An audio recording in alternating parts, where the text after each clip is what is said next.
Oh, you're back. Um, Things have just been a bit hectic now that we've got a lot of this stuff going on right now. I mean, I will try and be mellow about this, but this week's episode 132, which relates to the precinct that we've got Officer Mac going on with in Staten Island, so yeah, that'll be interesting to see where all this goes. But, I have my notes here, so let's get started. Picking up immediately after Ray was basically knocked out and dragged in a police car, Rad and his team wind up bringing Ray down into an isolated area from the actual prison. And of course they hold him down there, and we don't know what's going to happen to them. While meanwhile, both Terry and Bunchy sit around basically telling a story about how there's nothing else that Bunchy can do and how he's going to, turn himself in like he said in last week's episode. And what happens from there, as we turn back to Ray and his situation, is, of course, the one officer that we've always had the most trouble with, Rad, and that seriously is his name, but of course it is short for Randall, so that's what you can expect out of a character named that. And yet, in a Pixar movie, you can never trust a character named Randall. You just can't. But, moving on back to the notes. We wind up traveling back to Mickey, even though he's on the run, especially after what happened with all the money he had in Pudge, and how his money got stolen by Sandy, and how in last week, a girl named Maria, he, decided to try and rob a tour bus, but that failed, and then they wind up deciding to basically do all this crazy nonsense. They wind up going into a small little bank or whatever and just stealing money there.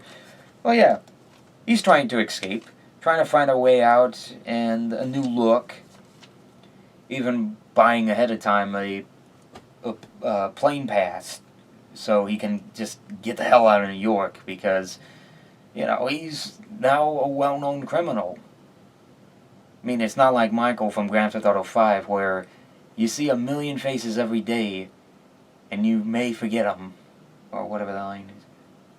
Oh, now I remember. It is, you forget 1,000 faces every day. Make sure this is one of them. That's pretty much what we've got going on with it.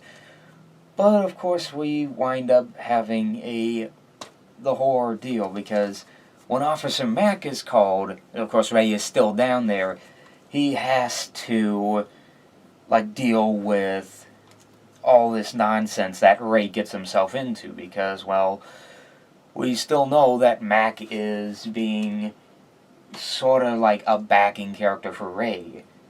I think mostly because he has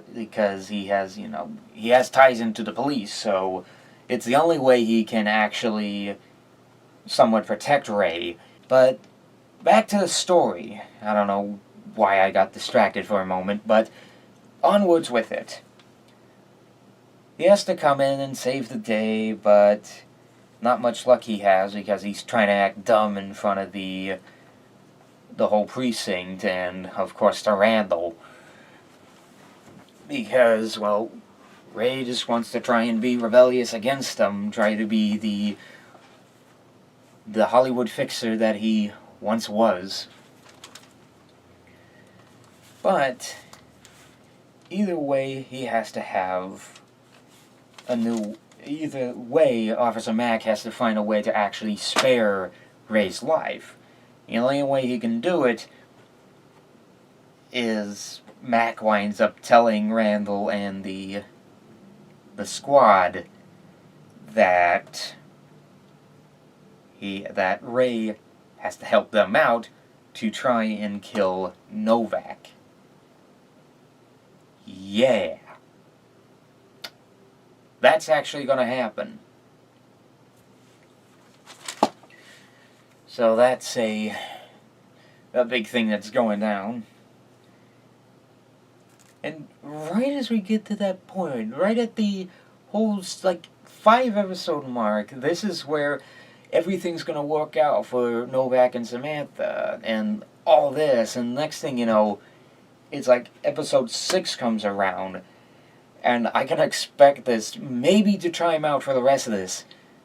We may wind up seeing a big turn in character for Ray. Because the first half he's working with Samantha, and now this time he's working with the mayor and the police. So, yeah, this changes everything. But let's dive into something else right here. So, of course, while Ray winds up speaking with Lena, he's, of course, tells her to pick up his daughter and settle her somewhere else. Which, of course, Lena gladly helps out. And, of course, it wasn't going to be like that easy if Ray were to go in. So what happens is that Lena winds up getting sent into the battlefield to try and get Bridget out of the house. Or the apartment, I mean. I forget most of the areas here that people live in on houses, apartments. I live near a city, it's just... I just don't get to say that word quite often. Anywho, what we expect next is Lena getting in, getting her out, for the method of distraction. Very powerful magic trick.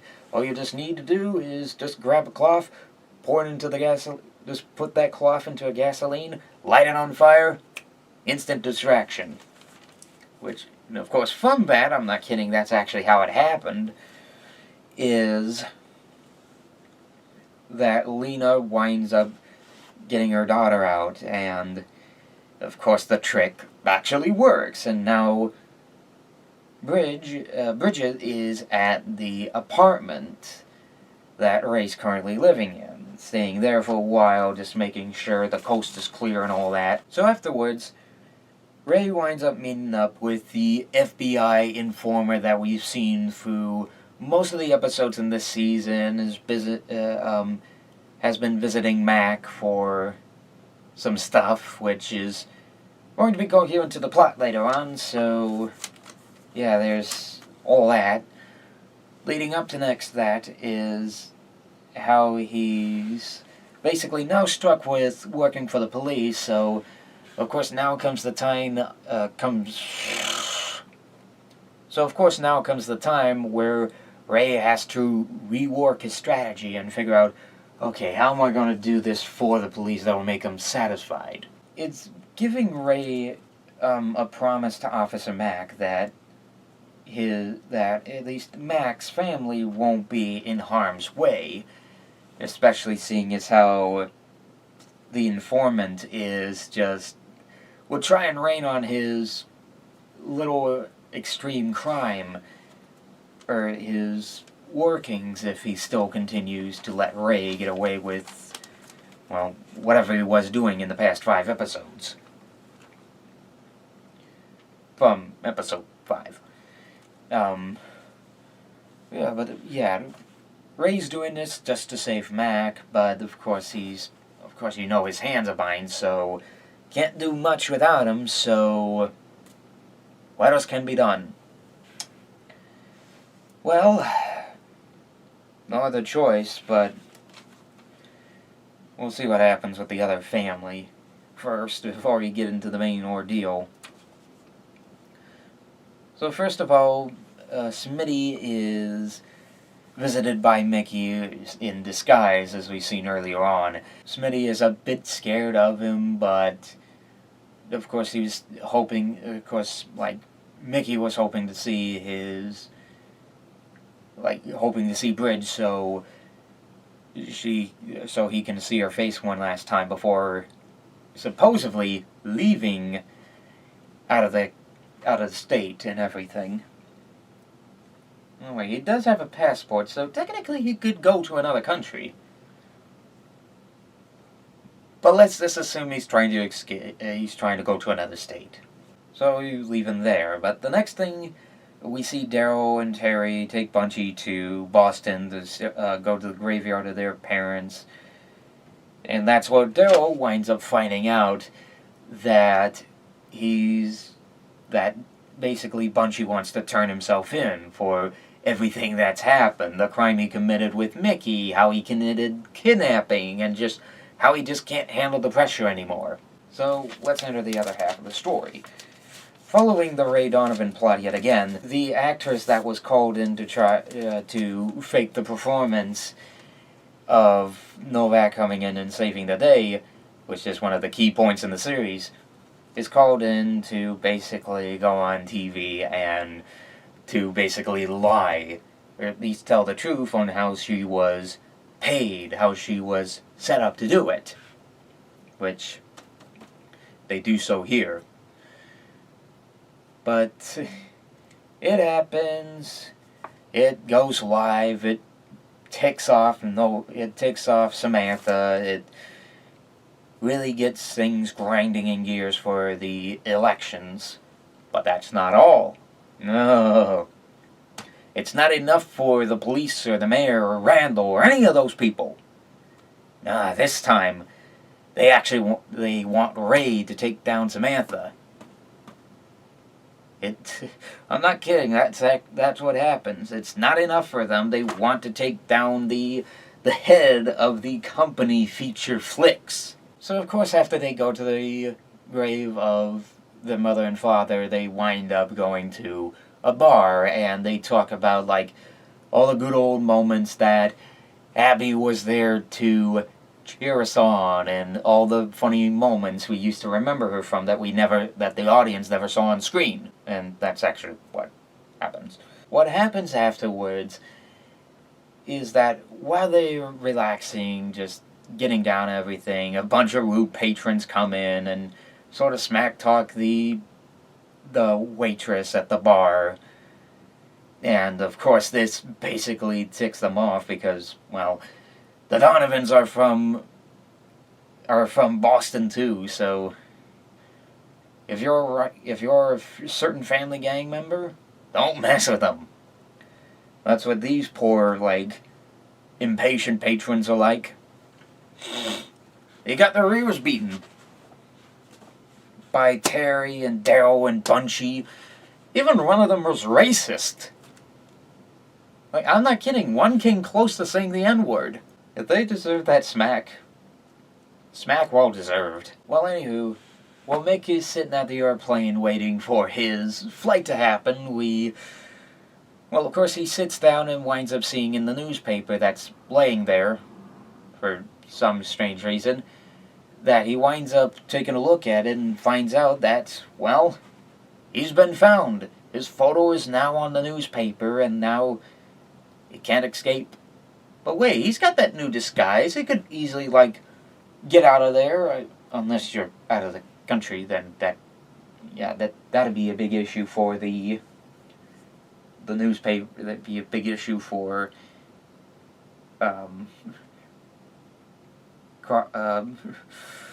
border crossing. Anywho, Mick winds up seeing this, runs off, and being a bit afraid of the officer trying to recognize him out of that new hairdo and style that he's got going on, he just pushes the officer and runs away. Yeah, like that. He just runs into him, he's like, oh my god, push him away, and then, I'm out of here. I would just like to see what happens to Mickey in the next episode if we see it. Next thing we see afterwards is Bunchy going into a church, ranting inside about his dark past. Again, spotlight. See it. After his little church ranting, he winds up seeing Sandy, whom, as we remember from the earlier episode, winds up stealing the $3 million and is on the run for it. basically now Bungie's ticked off trying to run after a car, while both Terry and Daryl look completely confused on why the hell he's running down in the street chasing after a car like a dog. Let's finally finish this up with the main Donovan storyline. Basically, Bridge leaves, and basically in a good angle where both Abby and Ray are like this far apart from each other, as a symbolism of like how no matter where Bridge goes or where Ray goes, they just can't be separated apart. And that shot of seeing these two figures on both different ends of the film, almost as if there's one side that tries to step in and help out, but the other side is just colliding into that other one. Yeah, that's really good. That is really creative. It's great symbolism. It's perfect detail. I like it. It's game on for me. But minutes after Bridge leaves, he drinks, knocks out. Then, for a few hours later in the middle of the night, Ray winds up waking up, sees a mysterious figure, and then that's the end of the episode. Yeah, he black right as he sees the stranger, boom, blackout. I bet this is the portion where he winds up being taken by to Samantha to get him questioned on why the hell he's doing this and all that. It'll be interesting to see what happens next week, to be honest. And that'll do it for the 132. Honestly, it felt like this is a real hitting point. Last week with Girl Named Maria, basically Ray was just Crap Creek up a river, but now he's in trouble with the other side. Either that or he's being kidnapped by Randall yet again. Oh, you can never trust the Randalls. Unless my audience's real life names are Randall, I apologize. But that'll do it for this week's Ray Donovan episode.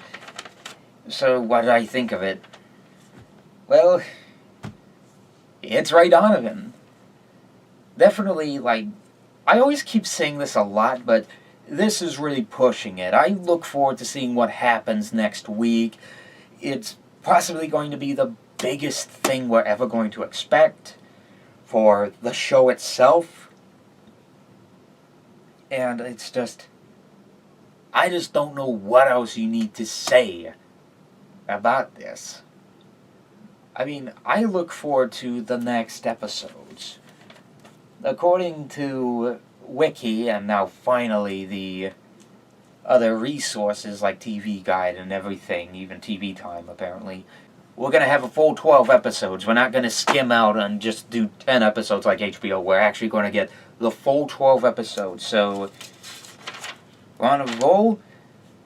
We have around just about 5 episodes to go. I could be wrong on that, but whatever. We're nearly there. We're at the near end of Ray Donovan. Or at least, we're about to. We're on a roll. This is the big turning point. The point of no return. And apologies if this is your first video and you're only finding out about this. Then, if you want to catch up on the whole story, you may want to start at Season 6. Or if you want to get the whole story on why Ray is in New York, just watch from the very beginning. But yeah, this episode, absolutely perfect.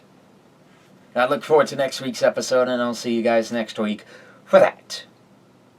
Unless randomly I decide to do a movie review, which taking into account one of the new movies that's coming out this week. Yeah. I think I may think about reviewing that, seeing that and reviewing the movie. Not there's an actual Ray Donovan movie, I'm just building things up. But see you guys later.